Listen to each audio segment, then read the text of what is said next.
Guys, GameMasters, and today I've got some fun little Icewind Dale goodies to show you and give you a little review on that book right there.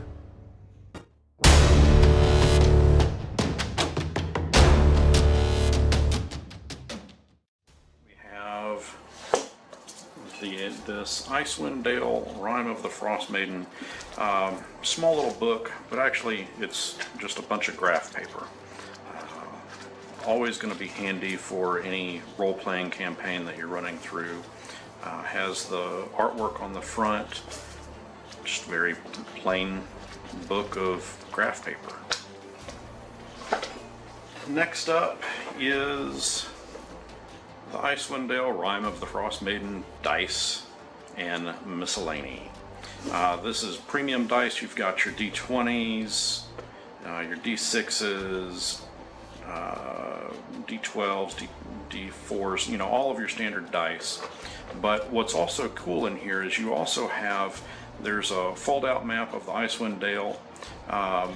Measures 10 inches by 15.75 inches. There is also a felt-lined box that functions as dice trays. This is a very sturdy little item. This was kind of a neat little thing.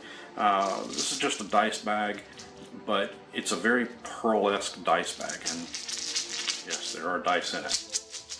It has drawstring to it, and it just opens up. Reach in, pull out your dice. There's more dice in it. I'm not going to pull them all out, but these are some slightly oversized D20s. They have kind of a pearl-esque look to them. The D20 itself is the dragon symbol for, you know, the Dungeons and Dragons symbol. Of course, you've got your 1, don't roll a 1. And you have your percentile dice, D6s, everything that you need there.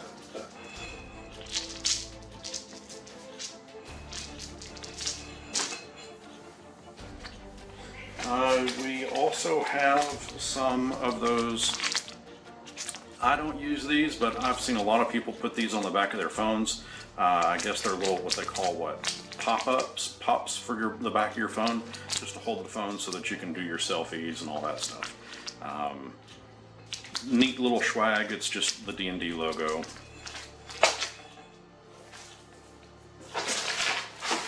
And this is, I'll have to show you guys this in a little bit.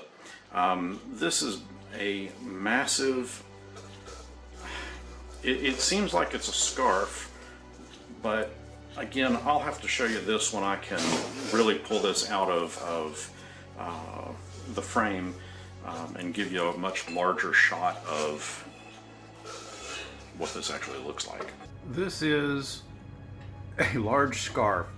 I really can't even see the whole thing on my camera all at once.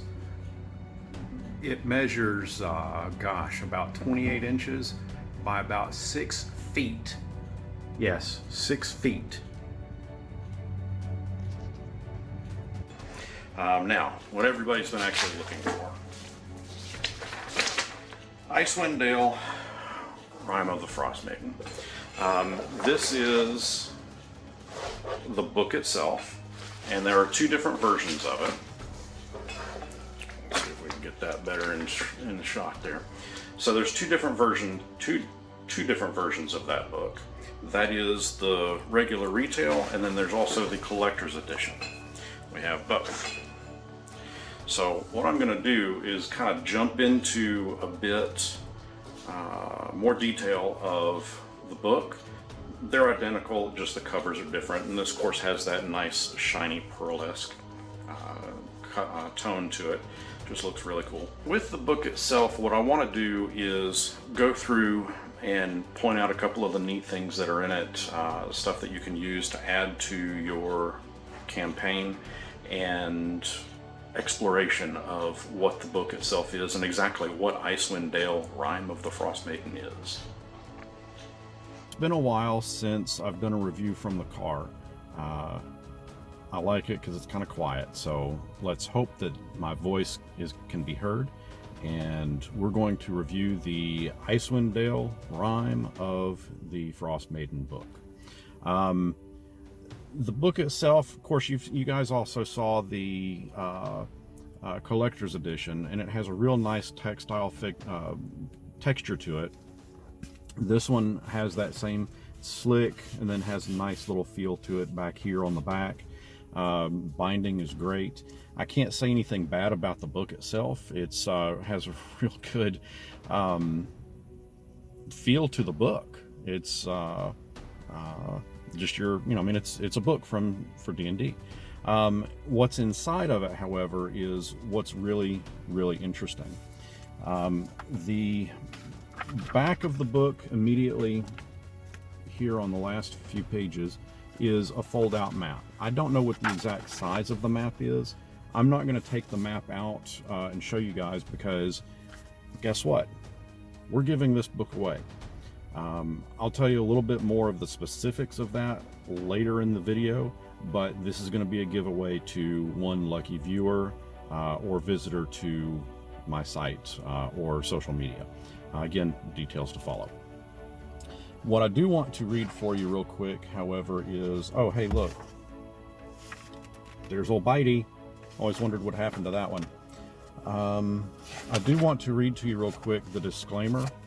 So, in each of the D&D books, the disclaimer, let me see if I can find it, right here, is always kind of humorous. This one reads, "The windswept tundras of Icewind Dale is the true test of one's mettle. Here, it's survival of the fittest. Don't be fooled by the remainder." Sorry, that says reindeer. I need new glasses. "Don't be fooled by the reindeer with the glow-in-the-dark antlers and the knucklehead trout, including the friendlier, more northerly knucklehead variety. Icewind Dale is the frostbitten," actually that says knucklehead variety. "Icewind Dale is the frostbitten end of the world. You can't spell dice without ice, my friend, and the Frostmaiden is not some demon prince, vampire, lich, beholder, crime lord, or archdevil. She's a god, and a cold-hearted one at that." So, what you see on the front cover, the artwork itself, that is the Auril, which is the Frostmaiden. The entire point of this book is it's actually separated out into several chapters. Let me jump over to, okay, so page 9, this details out all of the subchapters that are, it's not subchapters, all of the chapters rather that are in this book. This is a campaign setting. Icewind Dale, if this was a map of Forgotten Realms, it's a part of Faerun. Icewind Dale is in Faerun. Faerun, of course, is Forgotten Realms. If this was a map of Forgotten Realms, along this part would be the ocean. Great Glacier area would be up here. Waterdeep would be around here. Icewind Dale is a small little section right up here. So this takes place all in, of course, Icewind Dale. And the campaign setting itself is in an area called the 10 Towers. Now, I really don't want to flip through the rest of this book and pull out much detail from it, because that is in itself what this entire book is. I don't want to give away the secrets of it. That's the whole reason for having it. It's an excellent book for your DMs. Players, of course, could read it, but that might give away some of the stuff that you got to adventure through. So tread through it carefully. The storyline is pretty solid. Essentially, she is cruising around trying to put the entire Icewind Dale land in eternal darkness. What's cool about the timing of this book being released is, one, we're almost to wintertime here in the United States, and hey, role-playing in the winter, that's always cool around wintertime. And two, this particular god plays on a lot of Lovecraftian horror themes. With us getting through September and into October, we're right there at Halloween.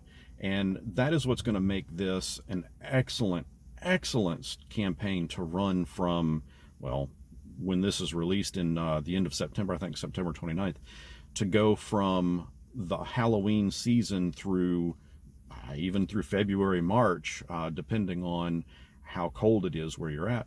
This is going to be an excellent book to play through those 2 seasons. I mean, your horror season for Halloween and your ice season, birds, and your ice season through winter. I recommend it. The storyline that I've read through so far is very cohesive. This is designed for 1st level to 11th level characters. Although if you had a character that was level 12 or 13, a crafty DM would easily be able to accommodate that as well. I mean, hell, even if you had, higher level characters, a good DM is still going to be able to make use of this campaign setting and run you through just with minor adjustments. It does have in here one section, I will point this out, if I can find it real fast. Yeah, character creation. So if you wanted to start your campaign in this setting, I'll read to you. Before starting the adventure, consider spending your first game session helping your players create characters. Were the characters born and raised in Icewind Dale, or do they hail from distant lands? How long have they known each other? What secrets are they hiding? The following sections can help you answer these questions. And it gives you a whole lot of further information for more birds, geese, for character development. But anyway, at the end of the day, this is what I recommend. It's a great storyline, and I think it would be a lot of fun to play in. I know my players, a little bit of a challenge trying to do some online stuff, but just trying to get everybody together to play online is a challenge within itself. But this is going to be a great storyline to run them through. Now for the giveaway. If you want this right here for free, I'll pay the shipping, send it directly to you. You just got to do 2 things. 1, subscribe, hit that subscribe button, subscribe to my YouTube channel, and 2, leave a comment below down in the comments section of, let's say, your favorite campaign that you've ever been run through as a player, or your favorite campaign that you have ever run as a DM. It can be a homebrew, it can be a module, it could be a campaign setting like this. Just let me know what your favorite is, but tell me why. And I'll pick one person at random on the last day of September, so that gives you a little bit shy of a month, but subscribe and comment and you could win this. And I'll send it to you out the 1st of October. Oh, one more thing too. If you want to win one of the goodies from the beginning of the video, the little graph paper book or the dice, head on over to my Twitter page, which is, of course, twitter.com/GameMasters. And follow me there. And all you got to do is follow me, leave a comment. You'll see a post about the giveaway there as well. But follow me, leave a comment there, and you have a chance to win something from that giveaway as well.